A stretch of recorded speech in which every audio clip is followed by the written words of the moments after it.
Shalom Super Kids. Shalom. Wah, pada semangat ya Kak Nia ya? Iya nih. Oke, yuk adik-adik sebelum kita mulai ibadah, kita mau yel-yel dulu yuk. Ayo. Oke, sekarang kita mau ambil posisi ya. 1, 2, 3. Oke, apa kabarmu Super Kids? Dahsyat, luar biasa. Yes, yes, yes. Wah, sekali lagi yuk Kak, yuk yang lebih semangat lagi. Oke, siap. Oke, ambil posisi. Apa kabarmu Super Kids? Dahsyat, luar biasa. Yes, yes, yes. Wah, keren semua ya adik-adik Super Kids. Oke, yuk kita mau berdoa dulu yuk. Dengan kasih Kristus kan ya, berdoa ya. Ambil sikap doa yang baik. Tuhan Yesus, terima kasih atas berkat-Mu pada hari ini Tuhan, karena Engkau telah kumpulkan kami di tempat ini untuk ibadah Super Kids. Kiranya Tuhan berkati ibadah ini dari awal, pertengahan, hingga akhirnya Tuhan. Terima kasih Tuhan Yesus. Haleluya, amin. Amin. Oke. Ayo adik-adik, kita lebih semangat lagi memuji Tuhan. Tepuk tangan kita di atas kepala ya.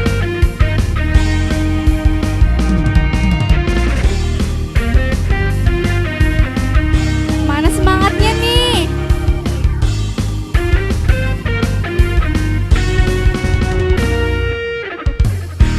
Oh Tuhan yang mulia, turun ke dunia untuk tebus segala dosa.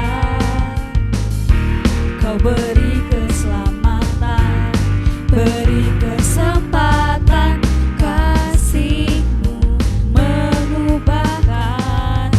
Jika ku akui semua dosaku, maka Kau adalah setia dan adil. Kau akan mengampuni dan sucikan dari segala yang jahat. Siap? Kita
Yesus kebenaranmu adalah tak mau ku hidup bagi dunia ini lagi, tak ingin kompromi, tak ingin lakukan hal yang dapat dukakan hatimu, tak mau ku hidup di luar tutur kata firman-Mu yang telah bebaskanku. Yesus kebenaran-Mu adalah pilihanku.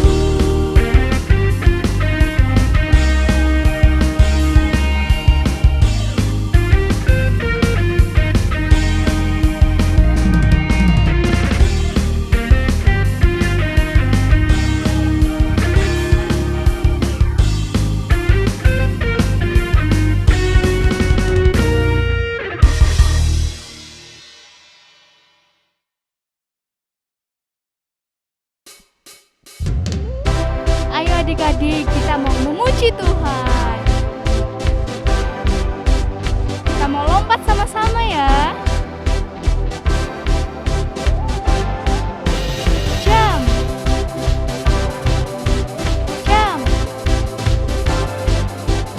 Jam. Jam.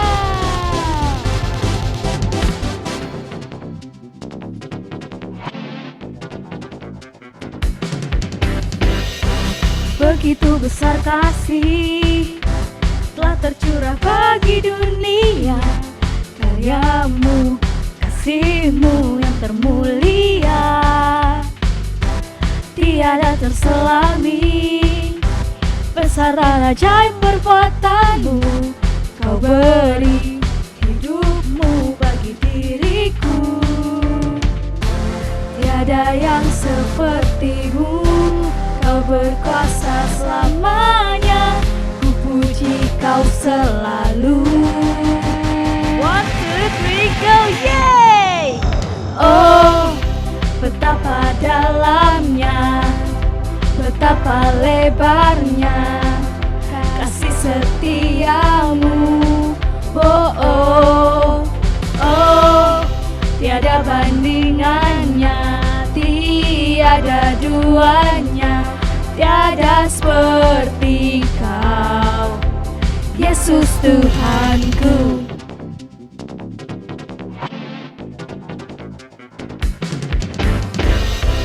Begitu besar kasih telah tercurah bagi dunia, karya-Mu, kasih-Mu yang termulia,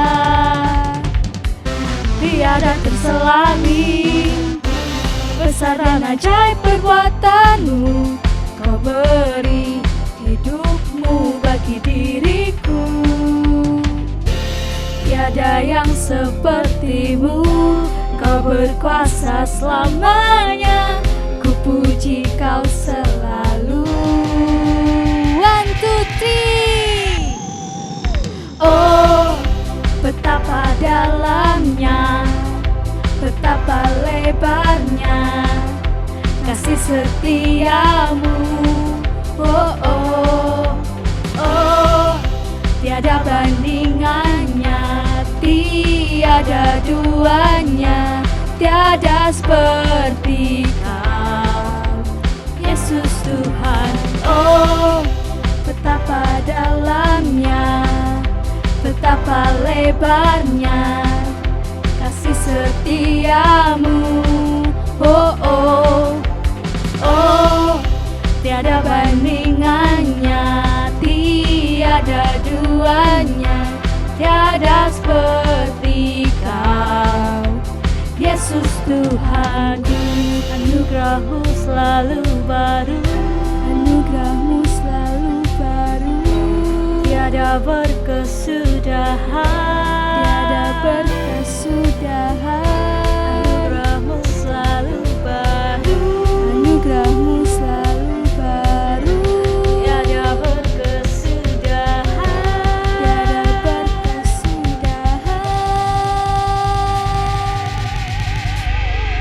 Sudah siap? Oh, betapa dalamnya, betapa lebarnya kasih setiamu. Oh, oh, oh, tiada bandingannya, tiada duanya, tiada seperti kau, Yesus Tuhanku. Oh, oh, oh, oh, oh, oh, oh, oh.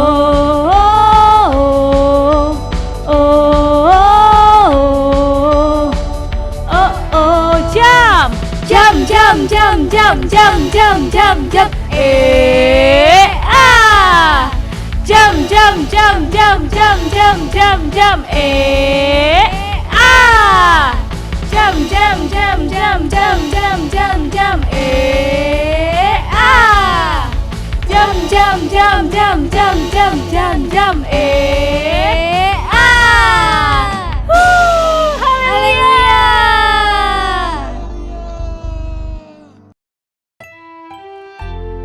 Yuk adik-adik, kita mau menyembah Tuhan, kita mau beri yang terbaik buat Tuhan.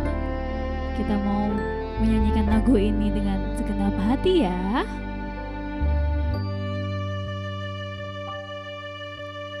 Yesus Tuhan ditinggikan, dimuliakan dan naik ke surga. Dia berikan Roh Kudusnya, menguatkan dan menolong selalu. Sungguh ku rindu bersekutu denganmu selamanya.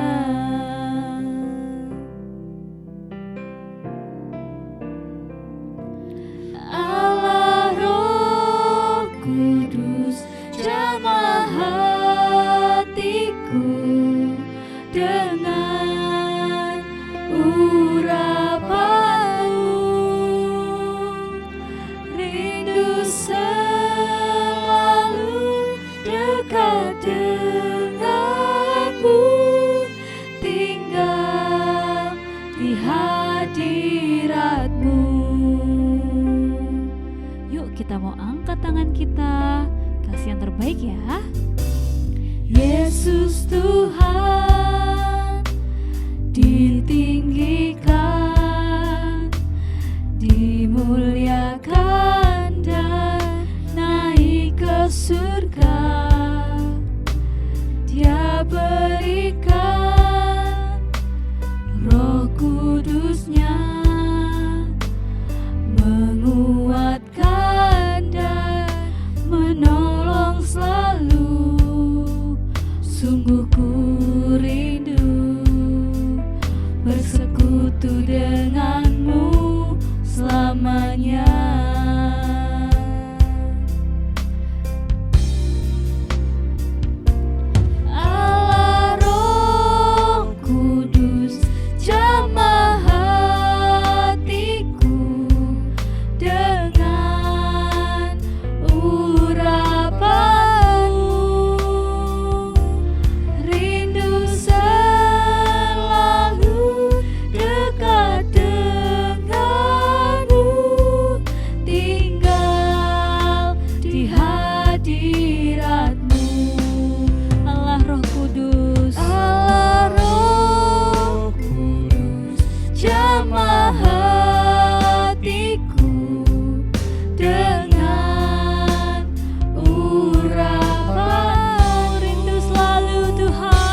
Jamah hatiku dengan urapan-Mu,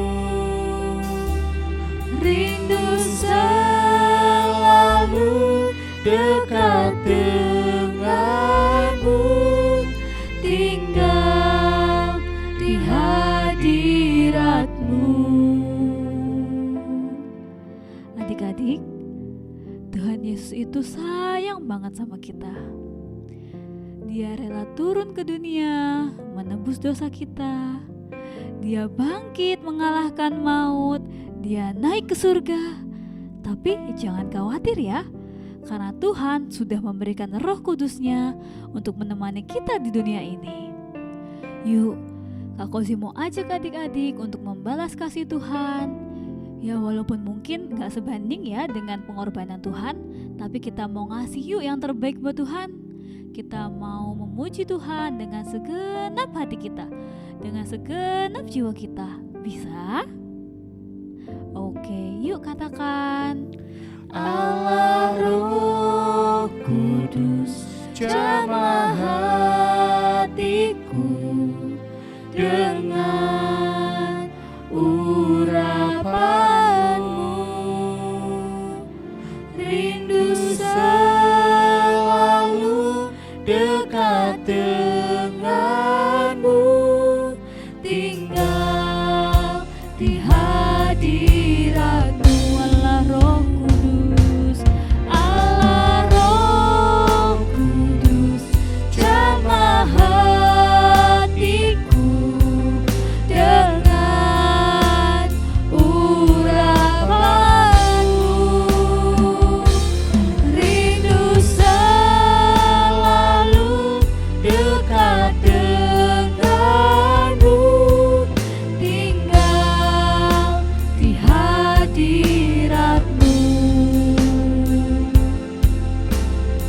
Yuk adik-adik, buat adik-adik yang bisa menyembah Tuhan sendiri, bisa menyembah sendiri ya. Buat yang belum bisa ikutin kakak ya. Yuk kita angkat tangan kita. Haleluya, haleluya, terima kasih Tuhan, terima kasih Tuhan. Haleluya, ini aku Tuhan, ini aku, ku sembahkan, ku pujikan, haleluya, Allah Roh Kudus, jamah hatiku dengan urapan-Mu, rindu selalu dekat denganmu, tinggal di hadirat-Mu, rindu selalu dekat denganmu, tinggal di hadirat-Mu, rindu selalu dekat denganmu, tinggal di hadirat-Mu. Selanjutnya kami serahkan kepada kakak yang bertugas.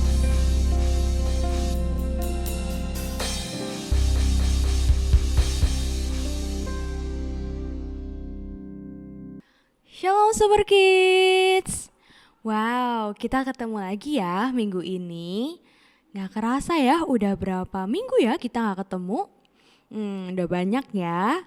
Oke, saat ini kita mau mendengarkan kebenaran firman Tuhan. Sebelumnya kita sama-sama berdoa dulu ya. Yuk semuanya sikap doa yang baik, kita mau berdoa.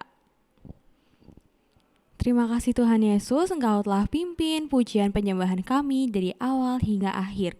Saat ini kami mau duduk manis, kami mau mendengarkan firman Tuhan, kiranya Engkau yang pimpin Tuhan, supaya kami boleh mendengarkan firman-Mu dan kami boleh melakukan firman-Mu. dalam kehidupan kami sehari-hari. Hanya dalam nama Tuhan Yesus kami berdoa dan mengucap syukur. Sama-sama katakan, amin. Oke adik-adik, saat hari ini kita akan belajar tentang hal yang tidak disukai oleh Tuhan Yesus. Sekali lagi ya, kita sebutkan sama-sama ya. 1, 2, 3. Hal yang tidak disukai oleh Tuhan Yesus.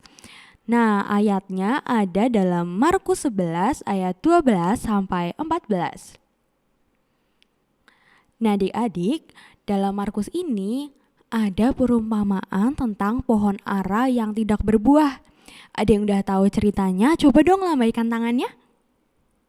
Nah, ada yang udah tahu dan ada yang belum tahu ya. Nah, sekarang kita mau belajar sama-sama. Kakak bacain ya ayatnya. Markus 11 ayat 12 sampai 14.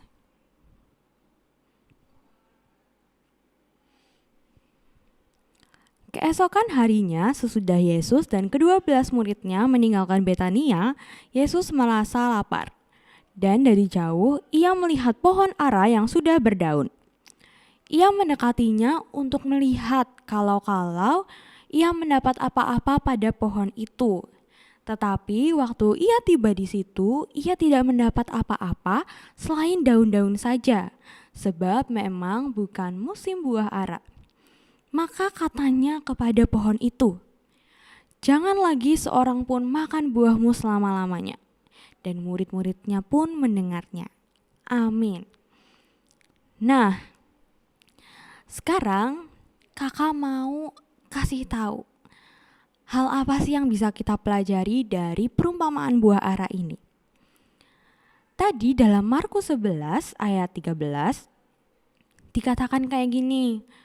Dan dari jauh ia melihat, Tuhan melihat pohon ara yang sudah berdaun. Nah adik-adik, jadi di Israel itu udah umum kalau misalnya kita lihat pohon ara, pohon ara itu berarti sudah pasti berbuah. Jadi kalau pohon ara berdaun, dia pasti ada buahnya. Nah, dari jauh Tuhan Yesus tuh lihat, wah, ada pohon ara yang berdaun lebat. Pasti ada buahnya tuh di situ. Nah, kemudian ia mendekatinya untuk melihat kalau-kalau ia mendapat apa-apa pada pohon itu. Nah, setelah Tuhan Yesus melihat dari kejauhan, Tuhan dan murid-muridnya mendekati pohon itu. Nah, karena dari jauh kelihatannya pohonnya itu berdaun lebat, kelihatannya pohon itu menghasilkan banyak buah, maka Tuhan ini penasaran dan ia mendekati pohon itu. Setelah Tuhan mendekati pohon itu, ternyata Tuhan gak mendapatkan apa-apa di sana. Nah, jadi pohon ara yang berbuah lebat ini saat Tuhan deketin, ternyata di sana cuma ada daun-daun yang lebat. Gak ada yang namanya buah, sekalipun gak ada. Nah, tetapi waktu ia tiba di situ, ia tidak mendapat apa-apa selain daun-daun saja. Nah, ini nih adik-adik, hal pertama yang Tuhan gak suka. Catat ya, Tuhan gak suka janji dan harapan palsu. Nah, kenapa sih Tuhan gak suka janji dan harapan palsu? Karena Tuhan sendiri gak pernah membuat janji. Tuhan sendiri gak pernah membuat harapan palsu buat anak-anaknya, buat domba-dombanya, buat kita semua. Kalau Tuhan udah bilang sesuatu, kalau Tuhan udah janji sesuatu, Tuhan pasti akan genapi. Kalau misal adik-adik ngerasa Tuhan belum genapi, itu bukan berarti Tuhan tidak genapi. Mungkin Tuhan itu mau genapi, tapi bukan saat itu. Tuhan itu tahu kapan dia harus menggenapi janjinya. Tuhan tahu kapan waktu yang terbaik untuk kita mendapatkan janji-janji Tuhan. Jadi adik-adik jangan pernah berpikir kalau Tuhan gak tolong kita dalam kesusahan, kalau adik-adik ngerasa Tuhan gak ada sama kita, jangan berpikir kalau Tuhan itu beneran gak ada. Bisa jadi adik-adik yang menjauh dari Tuhan. Karena Tuhan itu gak pernah berjalan menjauhi anak-anaknya. Kadang kita yang sering jalan menjauh dari Tuhan, kadang kita ngelakuin dosa, ngelakuin kesalahan yang kita gak sadar. Karena itu kita jangan sampai ya berjalan jauh dari Tuhan. Jangan sampai kita berpikir kalau Tuhan itu gak pernah tepatin janjinya. Nah, karena Tuhan itu gak pernah yang namanya ingkar janji. Tuhan selalu menepati janjinya, maka kita sebagai murid-muridnya, biasanya nih orang yang cinta Tuhan itu biasanya akan menghargai janji. Janji apapun itu bentuknya. Misalnya adik-adik udah janjian nih sama teman, mau ketemu jam 1, tapi ternyata jam 1 baru OTW. Nah, atau misal nih mau udah bilang ke teman, aku janji deh aku balikin baju kamu hari Minggu. Hari Minggu ternyata baru dicuci bajunya. Nah, itu kan sama aja namanya gak menepati janji. Namanya cuma ngomong doang, tapi gak ada buktinya. Nah, kakak ulangi ya. Tetapi waktu ia tiba di situ, ia tidak mendapat apa-apa selain daun-daun saja. Nah, poin kedua, hal yang Tuhan adalah Tuhan gak suka kata-kata tanpa tindakan nyata. Nah, ini sebenarnya mirip ya sama poin pertama, yaitu janji dan harapan palsu. Nah, yang kedua, Tuhan itu gak suka kata-kata tanpa tindakan nyata. Tuhan itu bukan Tuhan yang kagum sama orang yang pintar ngomong. Bukan Tuhan yang kagum sama orang yang pintar mengutarakan opini, argumentasi, atau perasaannya. Tuhan itu gak kagum sama orang kayak gitu. Bukan berarti orang yang punya talenta untuk ngomong itu Tuhan gak suka ya. Tapi di sini konteksnya adalah Tuhan gak suka kalau kita cuma ngomong, cuma pinter ngomong, tapi nggak ada tindakannya.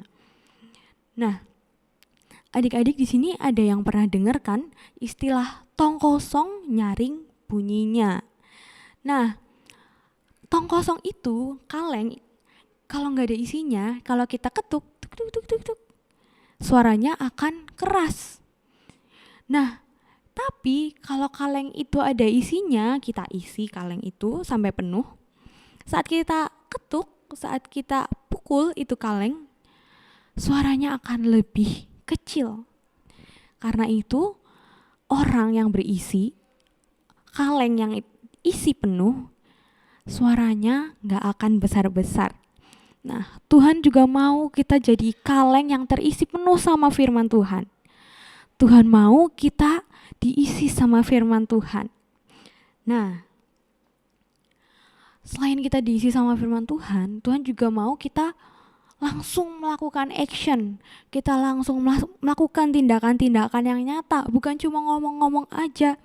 Kalau misal nih, orang yang pelit, sekalinya dia ngasih, sekalinya dia memberi, dia pasti akan membiarkan dunia tahu, dia akan kasih tahu seluruh orang yang ada di situ bahwa dia habis memberi. Karena apa? Karena dia jarang melakukan itu. Tapi orang yang murah hati, kalau ia memberi, walaupun ia sering memberi sekalipun, ia gak akan koar-koar, gak akan ngomong sana sini kalau dia habis memberi. Karena dia sudah terbiasa melakukan kasih itu. Nah, jadi adik-adik, Tuhan itu gak mau kalau kita cuma banyak ngomong, kalau kita cuma ngomong-ngomong hal yang gak perlu. Nah, kakak kasih contoh ya. Apa sih maksudnya apa sih maksudnya kata-kata tanpa tindakan? Misal nih, adik-adik bilang, "Kak, aku mau hemat."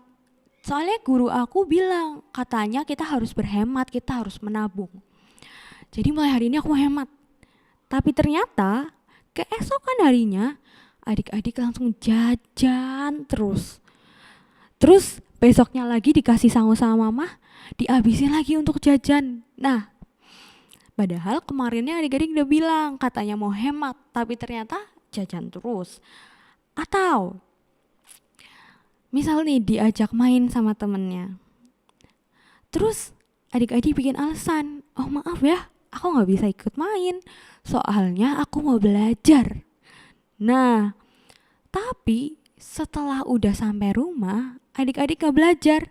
Adik-adik cuma bilang, cuma alasan.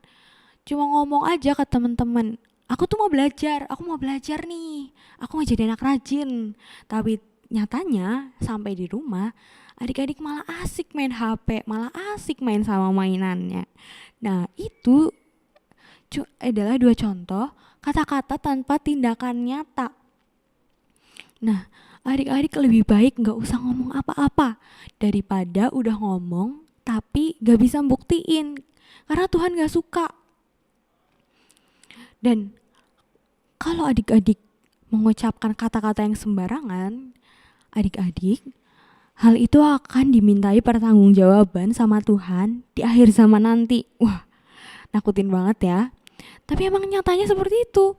Semua hal yang kita ucapkan, baik kata-kata yang baik, kata-kata lembut, kata-kata yang memberkati, maupun kata-kata yang ngejek, menghujat, kata-kata kasar, semua akan dimintai pertanggungjawaban sama Tuhan Yesus.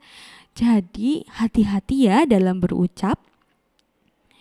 Nah, di sini kata-kata tanpa tindakan itu kayak daun tanpa buah. Cuma bisa ngomong tapi gak ada buktinya. Cuma bisa berdaun tapi ternyata gak ada buahnya. Nah, Tuhan itu paling gak suka sama orang yang cuman ngomong aja, cuma omong doang. Nah, jadi adik-adik kita jangan kayak gitu ya. Oke, selanjutnya, tapi nih di akhir ayat tertulis kayak gini. Sebab memang bukan musim buah ara. Nah, dari tadi kita udah ngomongin nih bahwa pohon ara itu udah berdaun lebat tapi gak ada buahnya. Pohon ara itu cuma berdaun, cuma ngomong tapi gak ada hasilnya. Tapi di akhir ayat juga dibilang kalau itu tuh emang bukan musim pohon ara untuk berbuah. Nah, mungkin di sini adik-adik bingung, adik-adik ngerasa kok Tuhan gak adil sih? Kok Tuhan mengutuk pohon ara itu sih? Kan emang bukan musimnya. Masa waktu lagi musim durian Tuhan minta mangga? Kan gak mungkin. Nah, memang saat itu bukan musim berbuahnya pohon ara. Tapi Tuhan bisa bilang ke pohon itu, kalau pohon itu hidup ya, kalau memang bukan musim pohon buah ara, harusnya kamu tidak berdaun dong. Nah, karena apa? Karena berdaun itu adalah tanda kalau pohon itu berbuah. Tapi karena pohon itu sudah berdaun, harusnya ia berbuah. Nah, di hari itu pohon ara sudah menipu Tuhan. Pohon ara sudah udah menunjukkan nih bahwa dia itu punya daun yang lebat. Tapi ternyata dia gak berbuah. Walaupun bukan musim buah itu, harusnya kalau emang bukan musim buah itu, harusnya pohonnya gak usah menumbuhkan daun. Karena apa? Karena memang bukan musimnya. Kalau bukan musimnya dan pohon itu gak menumbuhkan daun, Tuhan akan mengutuki pohon itu enggak? Enggak ya, karena Tuhan ngerti, oh emang bukan musimnya dan pohon itu gak berdaun, jadi wajar aja kalau dia gak berdaun dan gak berbuah. Tapi saat bukan musim buah ara, pohon itu berdaun. Karena itu Tuhan tuh kesel. Emang bukan musimnya, tapi kenapa kamu memberi harapan? Kenapa kamu ngomong bahwa dengan cara dia berdaun? Kenapa kamu memberi harapan dengan cara kamu berdaun? Nah, akibatnya ada dalam Markus 11 ayat 14. Maka katanya kepada pohon itu, jangan lagi seorang pun makan buahmu selama-lamanya. Dan muridnya pun mendengarnya. Nah adik-adik, Tuhan itu pada akhirnya mengutuk pohon ara itu menjadi tidak berbuah lagi untuk selama-lamanya. Karena dia apa? Karena dia memberikan janji palsu. Karena dia cuma berkata-kata. Karena dia munafik. Karena dia menipu. Nah, yang ketiga, Tuhan itu gak suka kemunafikan. Nah, tadi kita udah tahu bahwa pohon ara itu udah menipu Tuhan dan akibatnya ia dikutuk, gak bisa berbuah sampai selama-lamanya. Tapi tenang aja adik-adik, itu Tuhan lakuin itu pada pohon yang gak punya roh. Walaupun pohon itu hidup ya, tapi pohon itu gak punya roh. Jadi Tuhan merelakan satu pohon untuk ngajarin kita semua untuk tidak melakukan hal kayak yang pohon ara itu lakukan. Nah, kalau Tuhan Yesus ke kita, itu Tuhan masih beri pengampunan. Karena itu, buat yang masih sering ngelakuin dosa, masih sering berkata-kata gak baik, berkata-kata kasar, masih sering marah-marah, masih sering membentak, atau ngejek orang lain, yuk kita sama-sama putar arah kita balik kanan, kita jalan lagi dekat sama Tuhan. Tuhan itu gak pernah yang namanya bilang kamu udah terlambat untuk bertobat, enggak. Jadi kalau masih ada nih teman-teman, adik-adik di sini yang ngelakuin dosa-dosa itu atau dosa yang lainnya, masih ada waktu untuk bertobat. Yuk kita sama-sama mau belajar untuk menyenangkan hati Tuhan, untuk melakukan apa yang Tuhan suka dan menjauhi nih apa yang Tuhan gak suka. Sekarang adik-adik udah tahu Tuhan itu gak suka yang namanya janji palsu, Tuhan gak suka kata-kata yang gak ada buktinya, Tuhan gak suka kemunafikan. Jadi hal itu harus dijauhi, oke? Nah, firman Tuhan hari ini udah selesai. Adik-adik, Tuhan di sini mau kita untuk taat sama Dia. Tuhan di sini juga mau kita jadi anak-anaknya yang baik, bisa jadi contoh untuk orang yang ada di sekitar kita. Yuk kita sama-sama tutup ibadah kita dalam doa, kita sama-sama minta kekuatan dari Roh Kudus untuk melakukan firman Tuhan. Yuk sama-sama kita bersatu dalam doa. Tuhan Yesus, terima kasih untuk firman-Mu pada saat hari ini. Tuhan, kami mau Tuhan belajar untuk tidak berjanji-janji yang palsu. Kami mau belajar untuk mengucapkan Tuhan kata-kata yang kami bisa buktikan Tuhan. Kami juga gak mau jadi munafik kayak pohon ara yang Engkau kutuk saat itu Tuhan. Tuhan Yesus, kiranya Roh Kudus-Mu selalu sertai kami dalam setiap langkah kami, agar kami Tuhan boleh menjadi pelaku-pelaku firman-Mu yang berkenan di hadapan-Mu. Terima kasih Tuhan Yesus, Kau sertai aktivitas kami selanjutnya. Dan kami berdoa hanya dalam nama Tuhan Yesus. Haleluya. Yang percaya sama-sama katakan amin. Sampai ketemu minggu depan. See you.